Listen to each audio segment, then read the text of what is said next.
The vastness of space was quiet, serene, and utterly unaware of the coming storm. Aboard the command ship Vengeance of Worlds, Fleet Commander Zarkuan lounged lazily in his seat, one clawed hand drumming against the armrest.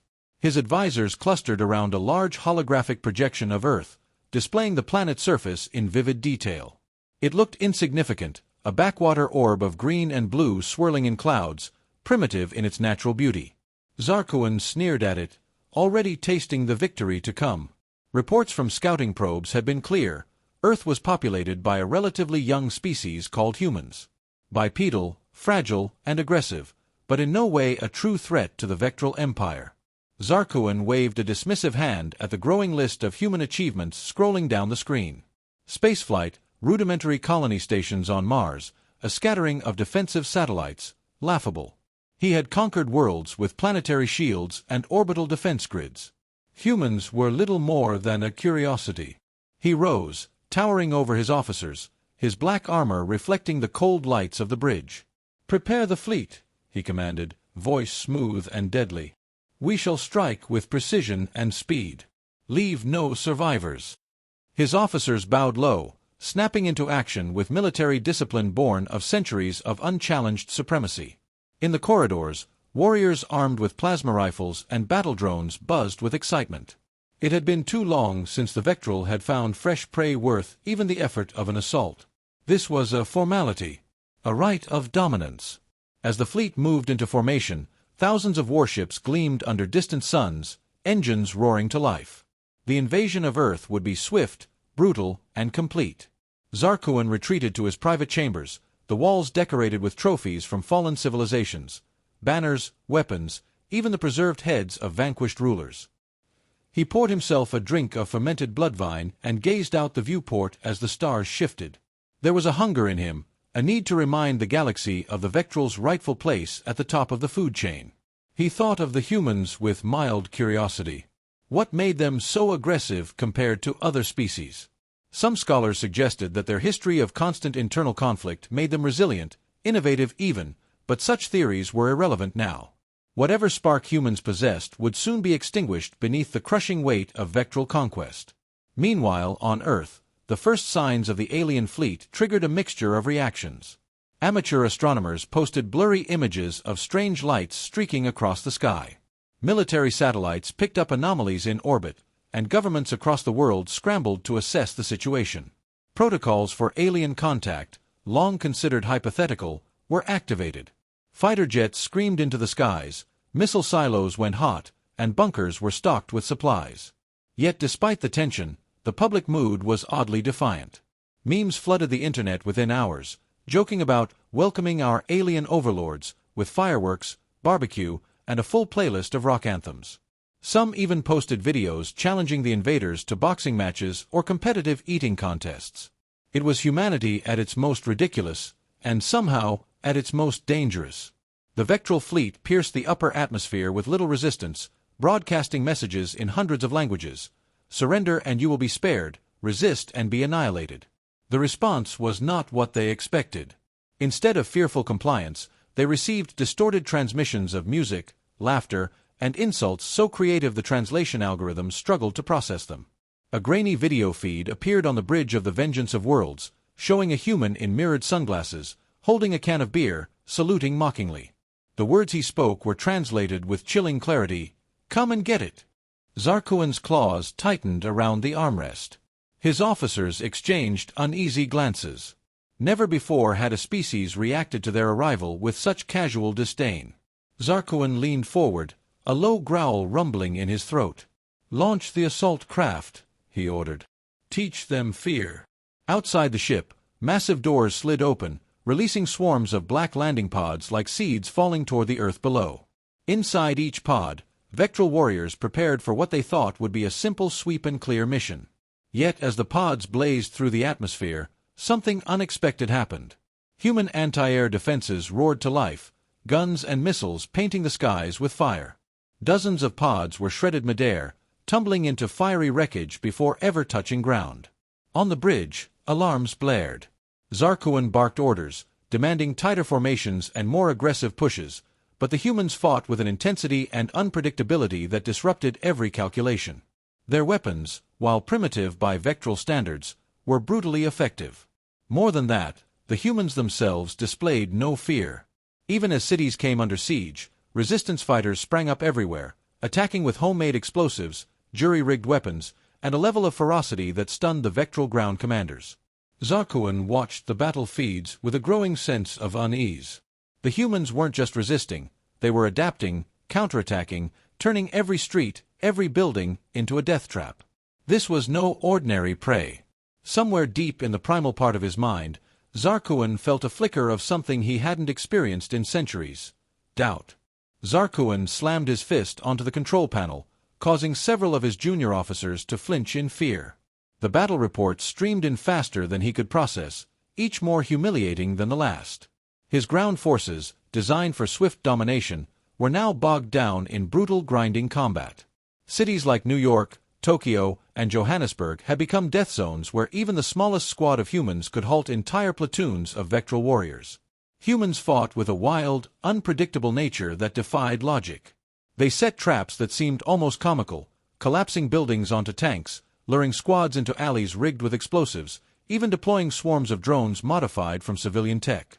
What was worse, their strategies seemed to evolve in real time, learning from every encounter and turning the knowledge into lethal advantage. On Earth's surface, the humans were turning chaos into a weapon. In one grainy feed, Zarkuan watched in stunned silence as a group of human soldiers, covered in mud and blood, charged a vectral walker vehicle wielding little more than improvised explosives and sheer audacity. The walker's energy shields should have rendered them invincible, but the humans, undeterred, jammed homemade bombs into the servos of its legs, causing it to crash to the ground in a heap of fire and metal. They cheered, laughed, and then disappeared into the smoke before the vectral reinforcements could retaliate. Zarkuan's second-in-command, a gaunt creature named Talvarn, approached cautiously. "Commander," he said, voice tight, "we underestimated their resilience. Perhaps we should consider a strategic." Zarkuan cut him off with a glare sharp enough to kill. "We do not retreat from primitives," he hissed. Yet even as he said it, a creeping uncertainty gnawed at him. The humans weren't just surviving, they were thriving in the chaos. Worse still, their psychological tactics were beginning to erode the discipline of the vectral forces. Human fighters would broadcast bizarre music over battle frequencies, everything from opera to death metal to children's songs, disrupting vectral communications and unnerving the soldiers. Prank videos of vectral troops falling into traps or being bombarded with glitter bombs went viral among the human population within hours. Mockery was a weapon, and the humans wielded it with terrifying skill. Reports came in of entire vectral squads surrendering simply to escape the relentless barrage of psychological warfare. One unit had been bombarded with memes and jokes about their appearance until they refused to leave their landing zone. Another had been ambushed by a group of civilians dressed as clowns, wielding fireworks and spray paint, causing such confusion that half the squad ended up incapacitated by friendly fire. On the flagship, morale was beginning to fracture. Officers whispered about the humans in fearful tones, calling them demons, tricksters, even gods of madness. Zarkuan's own mind churned with frustration and disbelief. He had fought wars across dozens of galaxies, broken civilizations older and more advanced than these humans, yet never had he encountered an enemy so chaotic. Desperate to regain control, Zarkuan ordered a direct assault on one of the human strongholds, a fortified military base deep within the Rocky Mountains. He personally led the fleet's most elite troops, vowing to crush human resistance with overwhelming force. As his transport vessel descended through the atmosphere, he peered out the viewport, expecting to see human forces scattering in terror. Instead, he saw them digging in, preparing, grinning like madmen. As the vectral troops disembarked, the humans opened fire with everything they had: bullets, rockets, railguns salvaged from experimental labs, and even modified construction equipment turned into weapons. The battle was a frenzy. Human defenders used underground tunnels to emerge behind vectral lines, launched kamikaze drones at command vehicles, and fought with a tenacity that made it clear they would rather die than surrender. In the middle of the chaos, Zarkuan himself joined the fray, wielding his plasma blade with deadly precision. Yet even his personal prowess could not turn the tide. Every time he struck down a human, two more appeared, snarling and laughing, taunting him with curses in languages he barely understood. A group of human soldiers cornered him at one point, and instead of firing, they threw paint bombs at him, coating his black armor in neon colors before vanishing into the smoke. It was humiliating beyond words.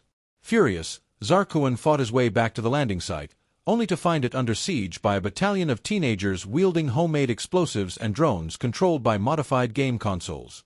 As his forces retreated under relentless assault, Zarkuan realized with a sickening clarity that the battle was lost, not because the humans were stronger or more advanced, but because they were utterly unpredictable.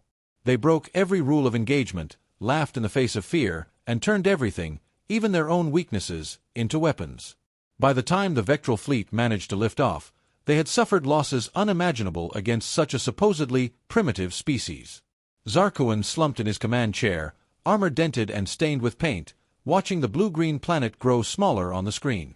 Around him, the bridge was silent, his warriors defeated not by strength, but by madness. He clenched his fists so tightly the metal groaned, staring into the void of space and whispering a vow: they would return. But next time, they would come prepared for the monsters called humans. The Vectral fleet limped back to their command station orbiting the moons of Tau Ceti IV, the bruises of their humiliation at human hands still fresh and stinging. On board the battered flagship, Zarkuan gathered his surviving commanders, each one bearing the same look of stunned disbelief.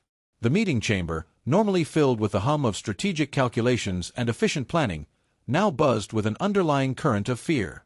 Holographic projections of Earth hovered above the central table, highlighting key human victories, areas where guerrilla forces had decimated elite Vectral units, and places where even civilians had driven them back. Zarkuan's voice cut through the silence, low and venomous, demanding solutions, demanding vengeance. Yet every suggestion, every new strategy, seemed laughably inadequate when set against the chaotic ingenuity of humanity. Talvarn tentatively proposed a scorched Earth campaign, annihilating entire regions from orbit, but even as he spoke, fresh reports arrived showing human hackers infiltrating Vectral communications, spreading misinformation and causing orbital bombardments to fall harmlessly on empty wilderness or, worse, on their own forces. The humans were fighting an asymmetric war that the Vectral mind could barely comprehend. They seemed to thrive under pressure, turning defeat into defiance, loss into legend.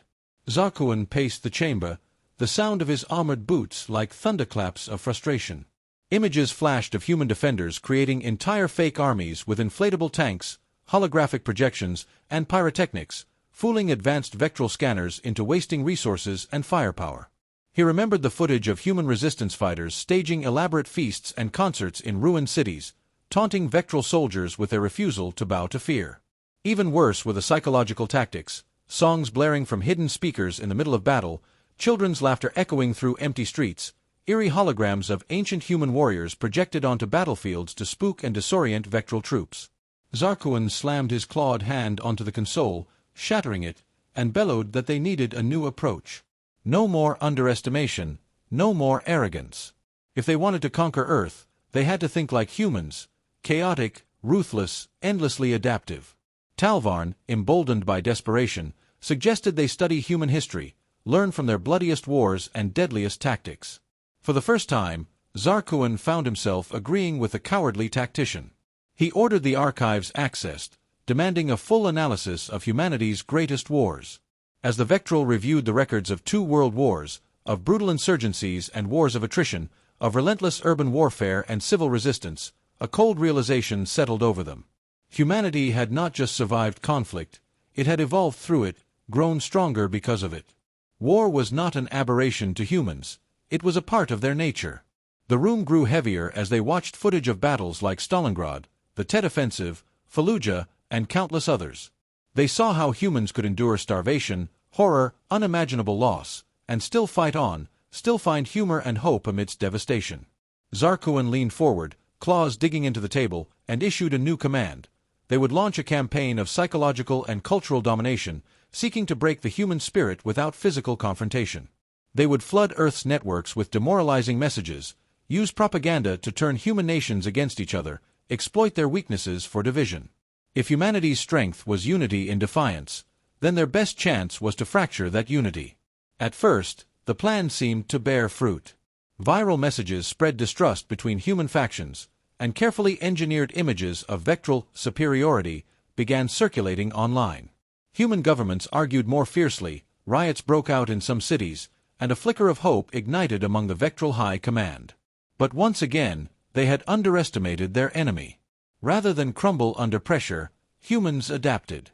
Memes mocking Vectral propaganda flooded social media, comedians tore into the alien efforts with savage humor, and grassroots movements sprang up overnight to counteract the disinformation. Rather than being weakened, humans bonded over the absurdity of the aliens' clumsy psychological warfare, turning it into a rallying point. The Vectral watched in dismay as humanity weaponized humor itself, creating viral videos, satirical songs, and artwork that mocked the invaders so thoroughly that Vectral soldiers began refusing to patrol human cities for fear of becoming laughingstocks. One infamous video showed a group of human teenagers dressing up as Vectral soldiers in cardboard costumes, reenacting battles with water guns and rubber chickens, racking up millions of views across the globe. Instead of demoralizing the humans, every attempt only seemed to make them stronger, more unified, and more fearless. Zarkuan stared at the data scrolling before him, feeling a rare emotion tightening in his chest: despair. The humans had turned every weapon, every tactic, every blow into something that fueled their resistance. They thrived in chaos. They thrived in adversity. They thrived against impossible odds. In the cold, sterile chamber of his flagship, surrounded by defeated commanders and broken dreams of conquest, Zarkuan realized a terrible truth. They were fighting a species that had made struggle itself part of its identity. He rose slowly, the weight of the realization pressing down like a mountain. To defeat the humans would require something more than firepower or cunning. It would require an understanding of the very soul of chaos, something the ordered minds of the Vectral could never truly grasp. Earth's night sky shimmered with the faint glow of Vectral ships as they hovered uncertainly above the atmosphere, unsure whether to continue their futile efforts or retreat in disgrace. In the dense forests of what was once a quiet national park, now transformed into a hub of human resistance, a small group of soldiers and civilians gathered around crackling fires, their faces lit with determination and humor. Captain Elena Voss, one of the many leaders emerging from the chaos, stood tall before her ragtag unit, her tattered uniform adorned with patches and mismatched gear salvaged from countless battles. She spoke plainly but with a fire that ignited every heart present, reminding them that the aliens towering above them might have superior technology, but they would never understand the strength rooted in human defiance, adaptability, and above all, camaraderie. Around her, the group laughed and joked, passing around makeshift instruments, cooking whatever game they could hunt, and sharing stories that made the Vectral seem less like invincible conquerors and more like clumsy invaders struggling against nature itself. Above them, within the command center of the flagship, Zarkuan stared at live feeds in confusion and mounting anger. Instead of despair, human networks overflowed with viral videos, songs, and artwork celebrating their small victories and mocking the mighty Vectral. Their broadcasts were chaotic, colorful, and unpredictable, filled with pranks, traps, and declarations of pride that no amount of alien suppression could erase. Zarkuan's advisors suggested another ground assault, something devastating to crush their spirit at the source. He authorized it with a reluctant nod, though in his heart he knew they were throwing themselves into a furnace that only seemed to grow hotter with every failed attempt to smother it. Troop carriers descended from the clouds, deploying squads of armored Vectral soldiers into the forest, their sleek weapons scanning for human signatures. But the humans had laid their traps well. Nets of braided wire and spikes caught the first squads, while others found themselves stumbling into pits camouflaged by foliage, or tripping elaborate booby traps made from scrap metal and explosives. Loudspeakers hidden high in the trees burst into raucous music and laughter, disorienting the aliens further. Voss and her team watched from hidden vantage points, launching hit-and-run attacks, never staying in one place long enough for the Vectral to pin them down. Each time the Vectral regrouped, another prank or assault shattered their nerves. Smoke bombs filled with dye turned the soldiers bright pink. Water balloons rigged to fall from the treetops exploded on their polished armor, leaving them slipping and sliding in the mud. The forest seemed alive, fighting alongside the humans, and morale among the alien troops plummeted rapidly. Commanders barked frantic orders, but communication lines were jammed by human hackers sending endless loops of dance music and distorted images of smiling human faces. Zarkuan, watching the feeds, felt his claws digging deeper into the console. He could no longer deny what was before him. This was no longer just a military resistance. It was a cultural war, a war of spirit, and the humans were winning it in ways the Vectral had never anticipated. On the ground, Voss and her unit pushed their advantage, capturing several alien soldiers who had thrown down their weapons in confusion. Instead of treating them with hostility, The humans tended to their wounds, offered them food, and even included them in the night celebrations. Zarkuan saw images of Vectral soldiers awkwardly sitting by human fires, accepting strange Earth foods with suspicion, and watching with wide eyes as the humans sang and danced, completely unbroken by the supposed terror of invasion. It shattered what little discipline remained among the alien ranks. Defections began to increase as soldiers realized the humans were not the monsters they had been told to expect, but resilient, joyful beings who could find common ground even with their enemies. The chain of command crumbled. Some Vectral units simply abandoned their posts, fleeing into the wilderness or surrendering en masse. Back on the flagship, the remaining leadership debated desperate options, but it was clear to everyone that the campaign was lost. Voss stood beneath the stars, watching the alien ships drift higher and further away with each passing hour. Her people surrounded her, tired but victorious, their laughter and music echoing into the night sky. The fires burned brightly, defying the darkness that had tried so hard to consume them. She looked up and whispered under her breath, a sentiment that captured the heart of every human who had fought in this mad, impossible war: "You can't conquer what refuses to be broken." As the first light of dawn painted the sky in hues of gold and crimson, the last Vectral ships disappeared beyond the clouds, leaving Earth battered but unbowed, scarred but stronger than it had ever been. Humanity had faced the worst the galaxy had to offer and answered not with fear or despair but with unity, humor, and an unyielding spirit. Weeks passed since the last Vectral ship fled Earth's orbit, but the memory of the invasion lingered, woven into every conversation, every rebuilt street, and every campfire song. Humanity had not only survived but thrived, forging bonds across nations and cultures that would have seemed impossible before. In the heart of the newly formed Earth Alliance Council, a grand hall buzzing with life and excitement, leaders, soldiers, and civilians alike gathered to celebrate their improbable victory. Captain Elena Voss stood near the back, preferring the quiet satisfaction of observing to the overwhelming attention she would surely attract if recognized. She watched with pride as former enemies, both human and alien, mingled and laughed, the seeds of something entirely new sprouting before her eyes. The Vectral defectors who had chosen to stay had already begun adapting, trading their rigid structures for human improvisation, and some had even adopted local fashion with an endearing clumsiness that endeared them to their once adversaries. A towering Vectral, formerly a commander in invasion force, clumsily balanced a plate piled high with Earth foods, his long claws fumbling with a fork. Across the hall, children, human and alien, played together, their laughter a sound more powerful than any weapon. Massive banners hung from the ceiling, emblazoned with Earth's new symbol, a simple image of clasped hands beneath a sky of stars. As speeches began, Voss leaned against a pillar, her mind wandering to the battlefield she had left behind, to the forests and mountains where human ingenuity had turned the tide. She thought of the friends she had lost, of the moments when surrender had seemed easier than hope, and how each time, humanity had chosen to fight with everything they had, not because they hated their enemies, but because they loved their freedom. The newly appointed president of the Earth Alliance, a former medic from Australia, took the stage, his voice booming across the hall with a mix of authority and raw emotion. He spoke of unity, of resilience, and of the future they were now building together, a future where Earth was no longer a fractured collection of nations but a single, stubbornly defiant homeworld. He honored the fallen, praised the fighters, and even thanked the Vectral who had chosen peace over conquest. The hall erupted into cheers and applause, and Voss couldn't help but smile, feeling the echo of that same unbreakable spirit that had baffled their would-be conquerors. Later that night, under a sky clearer than it had been in decades, Voss found herself walking the quiet streets of a rebuilt city. Solar lights glowed softly, and murals painted on walls told the story of humanity's triumph in vibrant colors. She passed a group of musicians playing lively tunes on instruments cobbled together from salvaged debris, their joy infectious. A Vectral youth sat among them, trying awkwardly to keep rhythm on a set of improvised drums, and no one laughed at his mistakes. They simply pulled him into the rhythm until he found it himself. It was a small thing, a moment that could have been missed, but to Voss, it symbolized everything they had fought for.